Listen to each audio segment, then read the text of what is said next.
Oh, hello. Okay, so we are here, and I'm late, and I apologize, and thank you for being here with me. Usually late, a couple minutes. If you didn't know that about me, now you know. On top of all the other things in life, that's just a thing that I do. So I don't actually know, I didn't have a plan about what I want to talk about today, but that can be a blessing. If you're here and you want to ask me a question, you're totally welcome to. But also, we can talk about kind of that idea when we're singing too. Like, what do I do if I am singing a song that I haven't fully practiced? Like, how do I lean into that uncertainty and still know how to go with the flow? And that takes some building up of your trust in yourself from way before this moment. Because, like, way back when, I don't know, 10, 15 years ago, there's no way I could have just gotten up on stage and just sang a random song that I had maybe heard a couple times. But now I feel like I trust myself enough, and I know my own relationship with my own mind well enough to know that that voice that's like nagging at you every time you hit a quote unquote wrong note, whatever, if it's not written or if it's not something that the original singer did, then that is not a thing that stops you in your tracks. So that's what I've been working on for the last many years of my singing journey. Very often I perform in musicals, and so that's not a thing I have to worry about because I have rehearsed it and I have practiced it. But also, it is kind of a thing I have to worry about sometimes, because sometimes your brain just has a glitch and you forget the words that you're supposed to sing and that you practice many, many times for a couple months. And you kind of have to learn how to go with the flow. And that, of course, is easier said than done. Like, people talk about going with the flow all the time, but that is a multifaceted concept. And I did a live a while ago about improvisation, but I never posted it on YouTube because that was the day of all the fires on Maui, and I was like, not the right time to post this. So it will come in a couple weeks.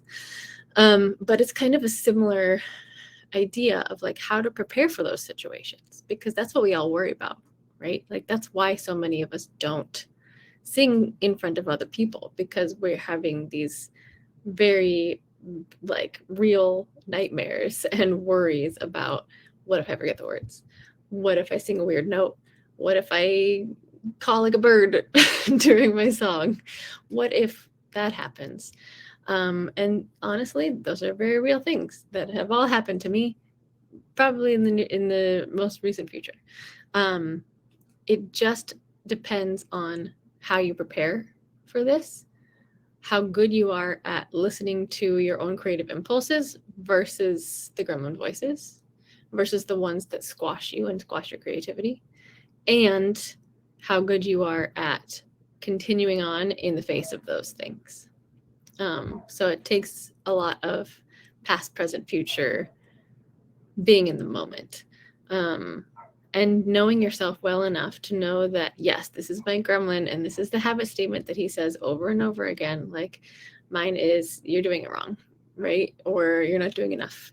You got to push harder, because my default is fight mechanism, right? So if I feel like, I did this the other day. Okay, this is great. I knew I was going to talk about this, even though I didn't want to. So we had a karaoke night on Saturday with a bunch of theater people. And it was getting late in the evening, and I was having fun, having a great time. It was my second song I got up there and did. It's like bopping around, talking to people, like feeling like high on life, And I got up there and I did a song from Waitress called When He Sees Me. And I love that song so much. And of course, when I'm in my car, I can belt out those notes just fine. I know my mix well enough to know where that happens. But I hadn't sung it in a while. And so I was just like, you know what? I'm just going to get up and do it and see what the heck happens. And so I did. And most of it went great. But there were 2 moments where I tried to shoot the moon. And of course, all that practice, goes out the window when you're nervous. Your whole body feels different. You feel like you're in a different universe all of a sudden. You're tighter than usual. Your gremlin is more on your back than usual. You're shaky a little bit, so that your body and your actual mechanism is not connecting to your mind in the same way that it would when you're in your car alone, And so I tried to belt the heck out of these notes, kind of knowing in the back of my head that I don't know if I've ever actually belted those notes. I think I actually flipped them and mixed them. But I tried to belt them anyway. And guess what happened? Ah, right? Gross. And that's what went through my head in that moment. That's my gremlin voice. Ew, gross. How dare you make that sound, right? You're a voice teacher. Nobody's ever going to want to take lessons from you again if you make that sound during a karaoke performance. And of course, it's unrealistic, right? Because it's karaoke. My goodness. Nobody is listening that hard. And plus, probably 10 people were in the room at that time, and half of them were looking at their phones. So nobody really cares. And also, looking back, every other person messed up at least once during the performance. There was maybe one song or two that somebody got up there and sang it without actually messing up because they knew it so well.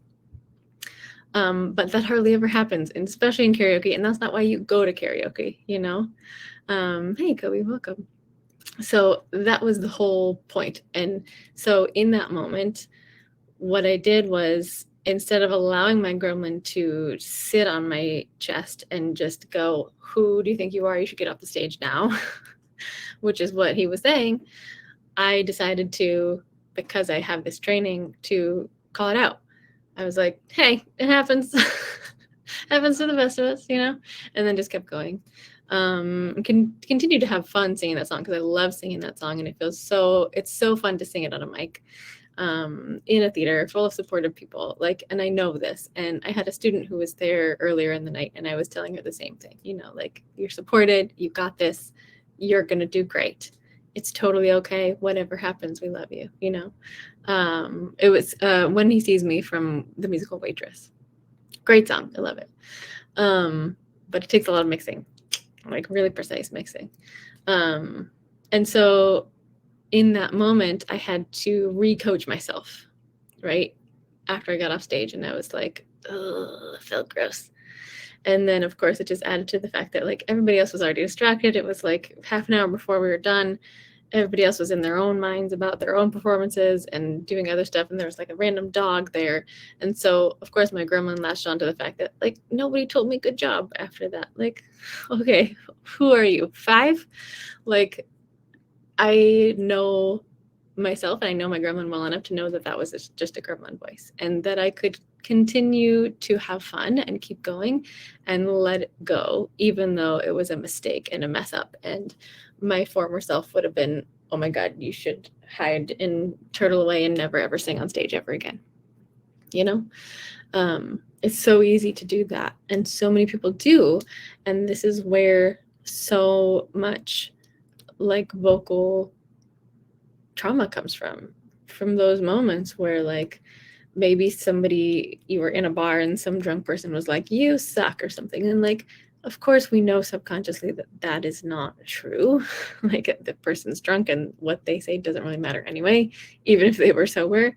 But then we have to come to terms with the gremlin at 1 a.m. with ourselves, and that, if you don't know how to separate yourself from that and to let it be what it is, it can really eat at you over time, So this is no joke. But I'm just sharing this story to show you that, number one, I'm not perfect either. I still crack. I still do all kinds of weird stuff. I shoot the moon. I don't sing according to my plan, even though this is the stuff I teach you guys. Shit happens. And in these moments, even when you don't know what's about to come out of your mouth, how you treat yourself is really the most important thing.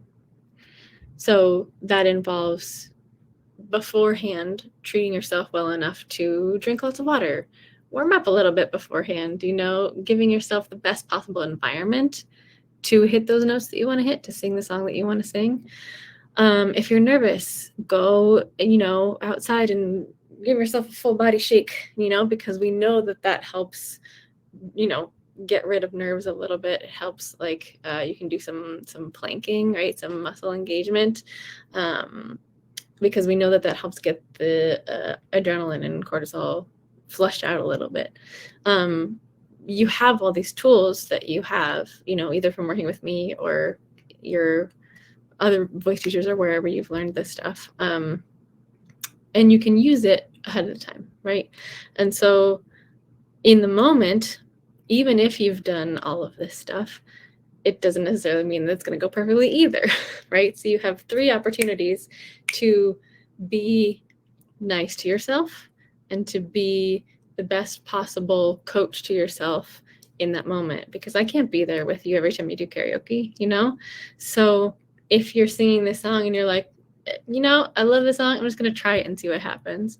If you can go into it from a place of, cool, I really don't care what happens if I mess up. Cool, everybody else has been messing up. That's what karaoke is all about. Great. That's a really helpful place to be coming at it from. But it's easier said than done to hold on to that space for yourself, to hold on to that grace that you're giving yourself. Because, the rest of the night you might be like, yeah, I cracked a couple times, who cares? It's all good, whatever, it's just karaoke. But then at 1 a.m. when you're trying to go to sleep, that gremlin comes back in and is like, hey, remember that one note that you cracked on? Hey, guess what? You're not as good as you think you are. Hey, guess what? That's what people are going to remember, and they're never going to cast you in anything ever again. They're not going to come see your shows because they're going to think that that's what you sound like all the time. No, it's not a realistic thing. It's just your gremlin voice doing its gremlin thing, trying to save you from any sort of risk whatsoever. But that's not how we want to live our lives forever, right? Especially as singers. It's about taking little risks and saying, all right, gremlin, I hear you. Thank you for taking care of me. You can sit outside for a while, right? And of course, he's always going to come back because that's what he does. He's very good at his job. We all have very, very good gremlins. They are very good at what they do. However, we don't actually have to listen to them, right? It's like, I always liken it to like either a chihuahua that like you have to carry in your purse and it just keeps barking and you can say, okay, shh, it's all good. But then 5 minutes later, it's going to start barking again. Or my other favorite way to talk about it is like, it's that one person at work that like always has something to say about everything. Like everybody's doing everything wrong all the time, but they don't actually know how to do their job very well either. And so you just start tuning them out and just go, and you think about your own thing at the same time. So those are my favorite ways to treat the gremlin. Of course, love is great, but sometimes they get really aggressive with you. So you got to get really aggressive back, So in those moments, if it's coming at you at 1 a.m. going, hey, remember all the things you did wrong?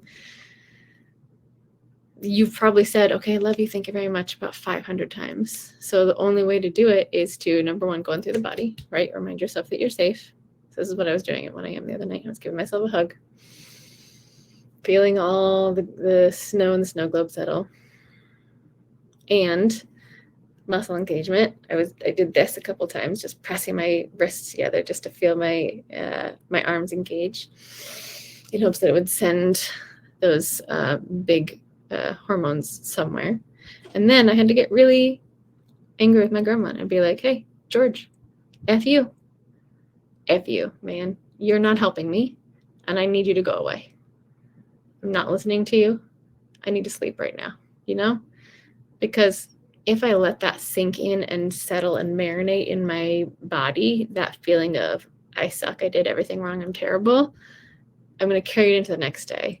And the next time I go to sing, I'm going to be holding that in my body, right? I'm going to be holding that in my cells, that feeling of, I can't do this, I did it wrong, I suck.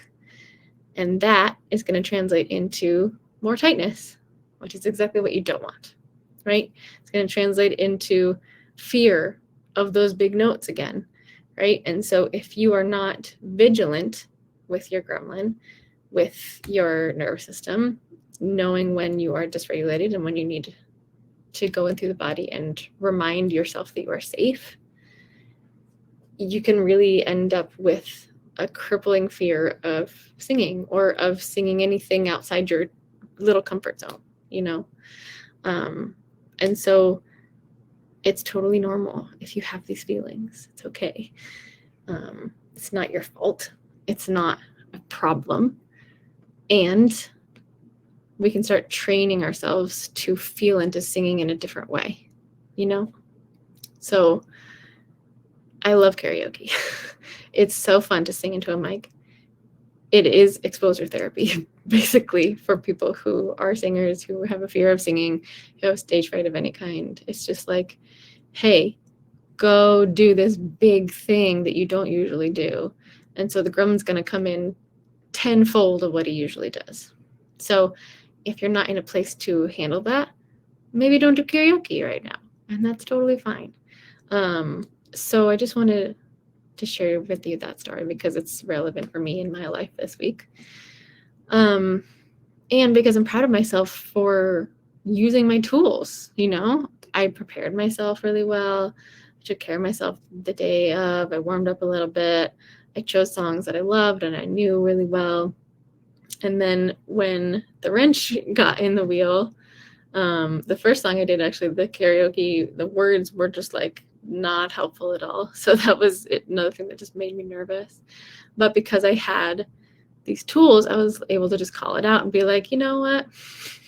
This is not an ideal situation, but also it's not an ideal like performance environment either. You know, it's literally karaoke. It's meant to be on the fly. Do whatever comes out of your mouth. Let it be what it is. You know, that's the whole idea behind it. I mean, just think of how it started in Japan with drunk businessmen, right? It's never meant to be a performance. It's never meant to be a reason to get down on yourself, you know? But that's what our brains do, especially as perfectionists, especially as overthinkers, especially as people who care so much about our art. It can be worse, you know? People who don't care at all about singing get up and do karaoke and mess up all the time, and they're like, cool, that was fun, great, good time. But if we're singers who care so much about it, it ends up being heavier, you know? So it really is important to look at before you sing, while you're singing, what your brain is doing. In the moment, be like, F you, gremlin. And then afterwards, especially for a lot of us, that's the thing where the gremlin comes in and is like, here, let me knock you off your feet again. That's the moment where you really have to be in the flow as much as you can. And it's hard when you're trying to go to sleep and like that's the only voice in your head and you're just sitting there going, oh my God, stop yelling at me. But if you can, we get better at it over time. We just practice, just like anything else, right? You practice saying F you, gremlin.